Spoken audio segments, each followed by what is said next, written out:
couple weeks ago, we were talking about on the podcast, like the effects of when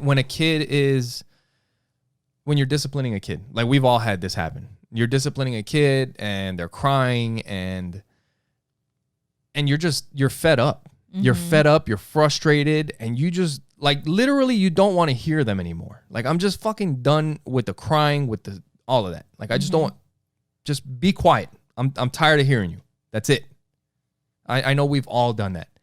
And maybe not, that's pretty freaking light, I think sometimes. But because sometimes it's like, hey, you know. Yeah. And some people, like I haven't cursed at the kids but some people, they just freaking go hard, right? Too hard. Yeah. And like, what does that do to kids? So I had mentioned on a previous podcast that I wanted to look up some stuff, and I did, and I looked up, and there's some pretty interesting stuff that I want to get into. This one's from moms.com. Okay. It says, we adults need to be aware of the power of the words we choose to speak in front of children.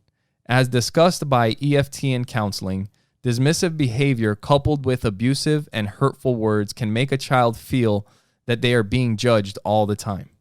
As a result, the child grows up with a low self-esteem who always feels discouraged. And the kid's whole life will circle around what he hears from his parents rather than what he truly is as a human being.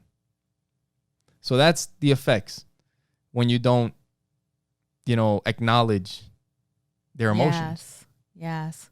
That is so good. And so good. Hey, we're giving stuff away. They're gonna know what we watch.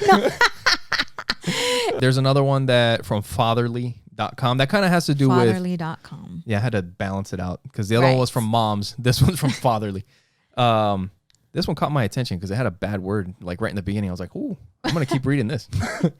But it says, it is Calvinist and naive to have to see the suffering. This is about like when they're crying, like when they cry, when a kid starts crying when you're disciplining them. It is Calvinist and naive to see the suffering, says Dr. Jean Barrison, executive director of the Clay Center for Young Healthy Minds. Parents want to know their child understands they did something wrong. What our culture has shown us is that signs of suffering are signs that they get it. So it's like when they start crying, when you start seeing the tears, it's like, oh, they finally get it. Like I think they understand what I'm talking about. And that's what the parents thinking?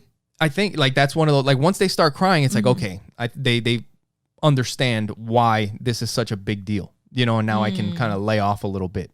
You know what I mean? Like that's kind of but there was another thing like with crying and parenting, but it says whenever you're disciplining, like don't yell at or belittle your child. Don't discipline while angry. This is from so true. This is from a different article. This is Very Well Family.